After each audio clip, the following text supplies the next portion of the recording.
Hello and welcome to another video from me, Rough Swordsman, Wargamer. It's an open the box and it's an unboxing of a solitaire First World War air war game, and it is, of course, Western Front Ace, the Great War in the Air, 1916 to 1918, designed by Gregory Smith and Ian Cooper and published by Compass Games. So what's all this about? When one has shot down one's first, second, or third opponent, then one begins to find out how the trick is done. Manfred von Richthofen.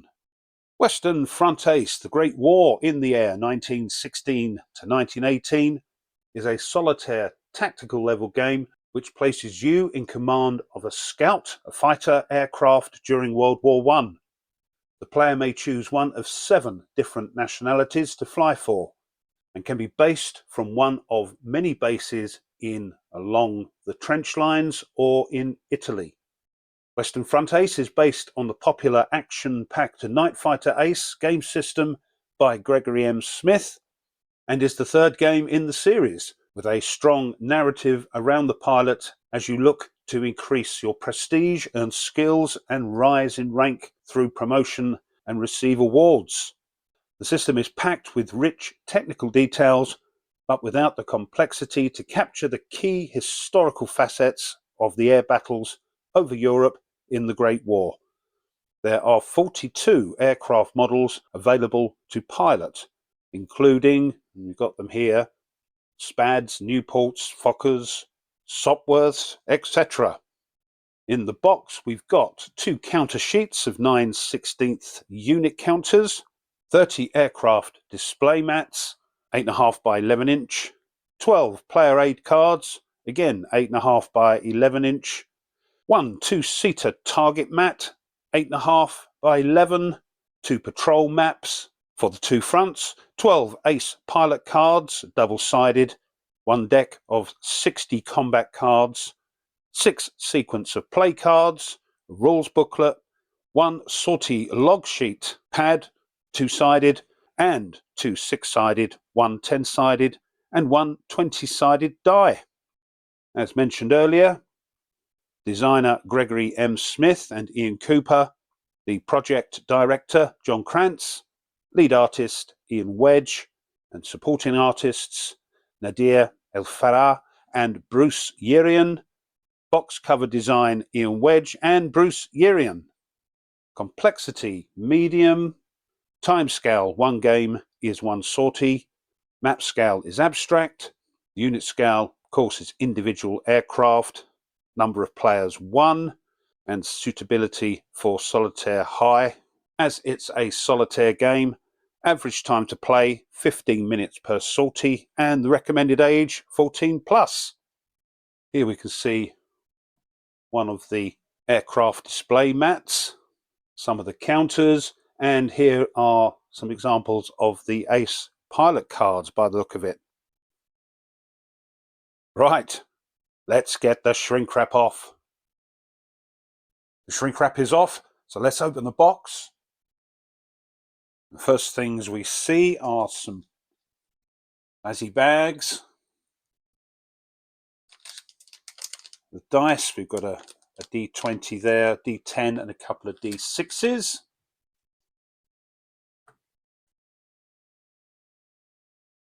Two packs of cards, which we'll have a look at in a moment. And then this clarifications from December the 1st, 2022. Single-sided, doesn't look too drastic, so that's good. Then there's the rules, so let's have a quick look at those. Here's the rule book, 40 pages, full colour and sort of glossy paper. We'll have a quick look through this. Contents, introduction, how to play the game. Game equipment, as you'll see there are a shed load of planes. How to read the markers, medals and awards. Good. Random events, combat card deck. There's an example of one there, and this is an example of the ace cards. There's also a sequence of play set as well, which is very handy. All the other bits and pieces included, how to set the game up, which base you want to begin with. There's the table. Game starts in September 1916. You can change that if you wish, but you will miss out on victories if you start later. How to set up this display mat.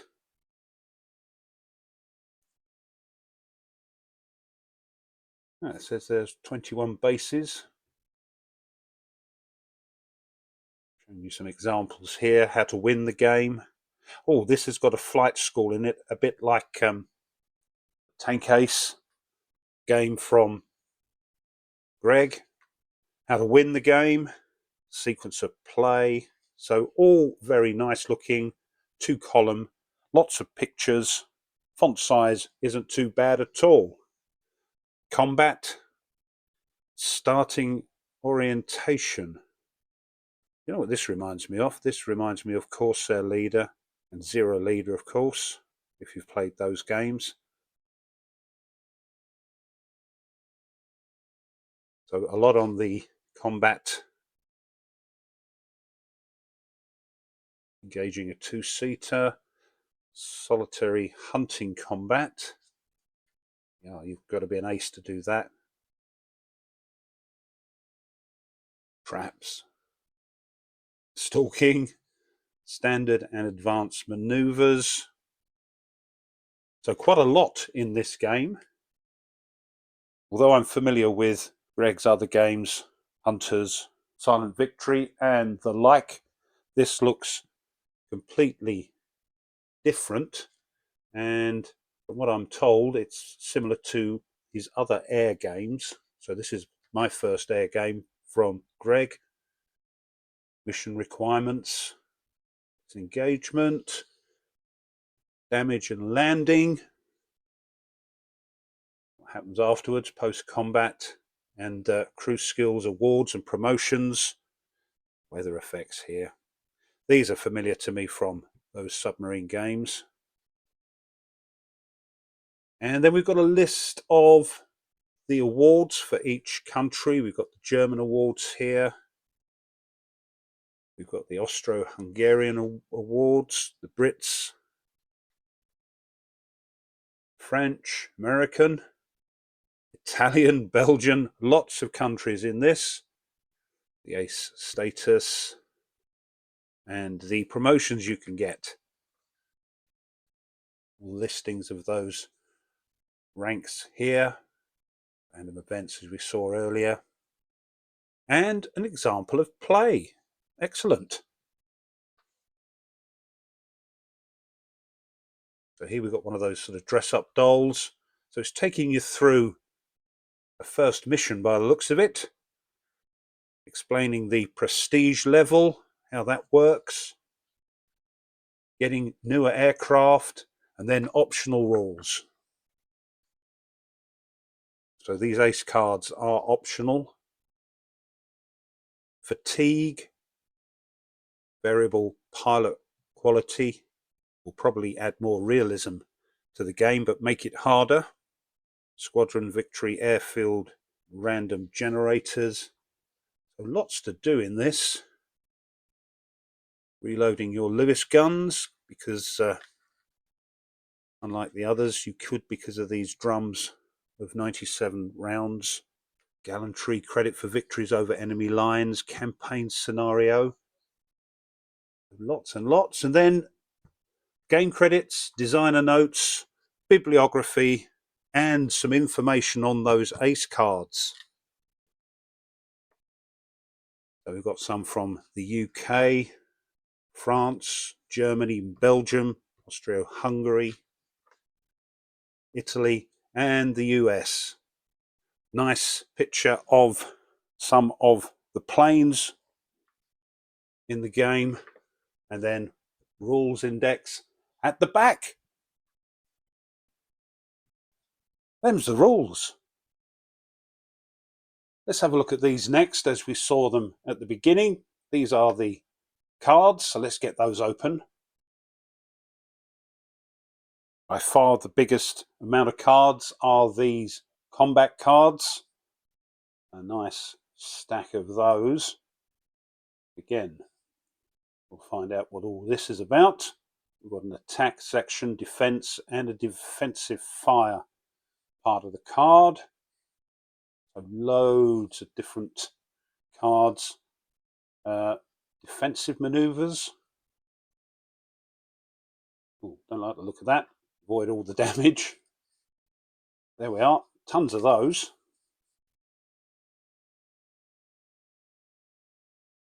Here are the ace cards, and they're double-sided.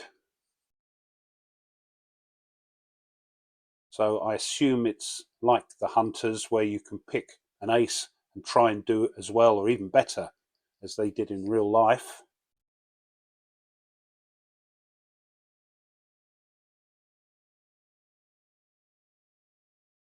As I say, double-sided, so plenty of those to choose from. That's your ace cards. Then we've got these sequence of play cards, which help you through the turn. So here's preparing for play, what to do when the mission starts, movement, encounters, hopefully landing, and post-mission. So a very handy set of sequence of play cards. Next, a nice amount of sortie logs. They're double-sided. My only problem with those is that they're on slightly shiny paper, which may make it a bit awkward if you're like me and you want to reuse these. Might be a bit difficult to erase that completely using pencil, but we can photocopy them and there is a lot there, look. So that's your sortie logs. Next, we've got 2 boards for the 2 fronts included. Here's the Western Front with the bases and the enemy lines. And it depends which side you're playing, determines which way you move. And these are actually boards. So very nice. And the other one is the Italian Front. And both of those have places for those combat cards. That'll keep your play area nice and tidy. Next, we've got 2 counter sheets wrapped in sort of cling film, which worries me when they do that. It might mean they're going to explode as we try and take that off, but we'll see what we can do. Safely done, and here's counter sheet 1. So here we've got the Allied planes, it looks like, and the German planes there. We've also got some bigger planes split across 2 counters. But we've got a single counter version there. I think the designer wanted to do that to show you the relative size between the 2 types of planes. Here's the damage or injury counters, gun jammed. These I think are the bases, ammo counters, ace counters and the like. And on the other side, the only major changes I think are the ammo type of counters. The planes, it looks like, are the same on both sides. So that's counter sheet 1. And here is counter sheet 2, mainly admin counters. Got a few more planes here. Got some damaged, but inoperable. The awards and rank counters. And the other side. And then just to finish off this huge amount of player aids and mats in this band, so we'll take that off and have a look at those. Here are the aircraft display mats. There is a daft amount of them, and you pick your plane and your mat, and most of this is familiar to me from the Hunters, with tracks showing you your endurance in this case and the damage, whether or not you have a wingman, and your travels to and from your mission. So these are double-sided, so there is an inordinate amount of these. So I won't show you them all. Let's just pick a few at random. Halberstadt D2. See, there's a SPAD. And it tells you when they're available. So you won't be starting with this if you're starting from the beginning. Newport.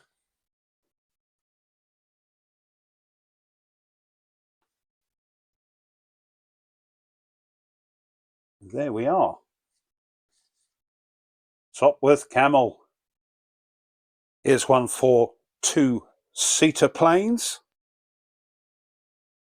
And on the other side, we've got miscellaneous die rolls.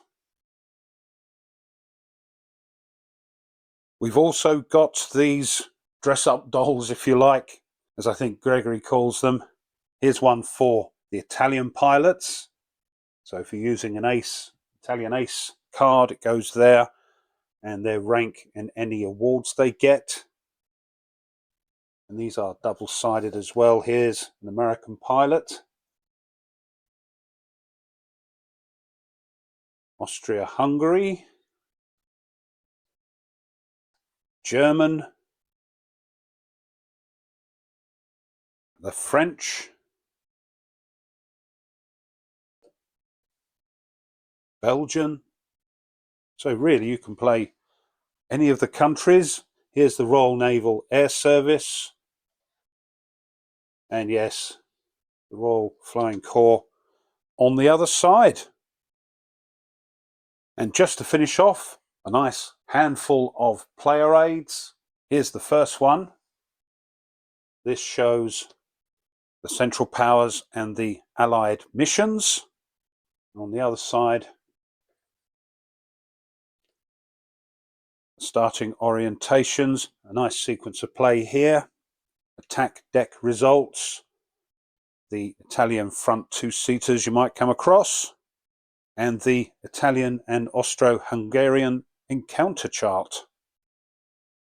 Here's an encounter chart. It looks like for the British and the French when you're moving across the patrol maps, and depending on what year you're doing determines what sort of fighter you get. On the other side, one for the Germans. Here's one detailing all the aircraft damage you can encounter. And on the other side, the skill effects listing. Up here, landing weather chart, the fighter damage chart, the landing chart, and the parachute chart, which only applied right at the end of the war. They didn't think it was cricket to give pilots parachutes in case they didn't fight to their full capacity. This one details the random events, wingman attack on a 2-seater, the good luck charms you get depending on your nationality, extended burst chart, serious wound resolution.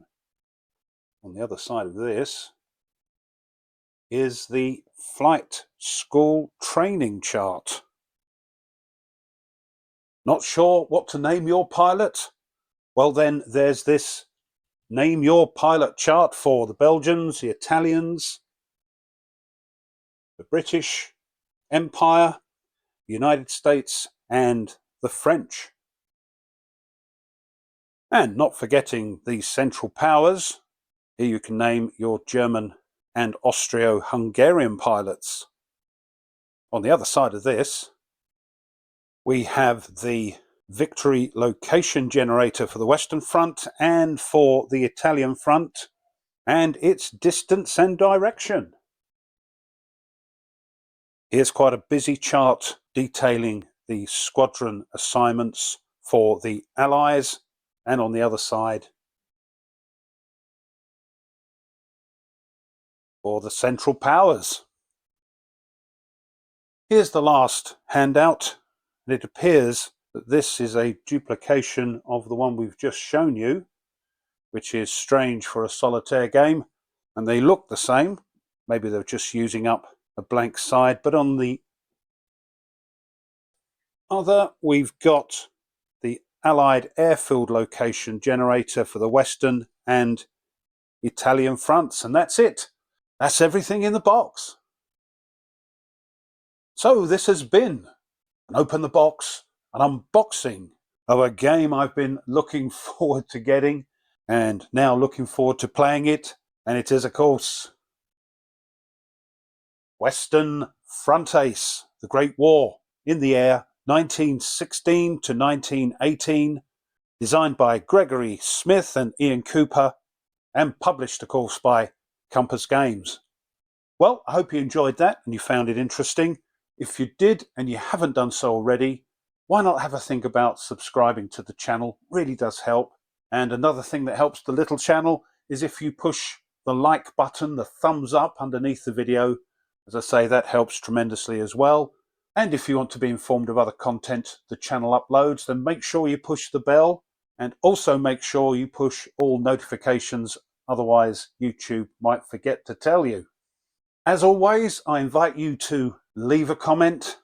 I know there's a few playthroughs of this on YouTube at the moment, and hopefully soon mine will be joining them. But what do you think? Let me know. Any hints or tips, things I should be looking out for, would be greatly appreciated. But whatever you put, I love to read them. Thanks as always to my subscribers. Thank you so much. And just before I go, if you wish to support the channel a little bit further, well, you can buy the channel a coffee, and there's a link for that in the description. Or if you wish, you can push the super thanks button underneath the video. Either of which, if you decide to do that, will be gratefully received, and those donations just help to keep the channel ticking along, so thank you. Right then, a lot in this box, certainly a lot of different planes, so we'll see how we get on with that. So until the next video, which I hope you can join me for, as always, you take care and goodbye.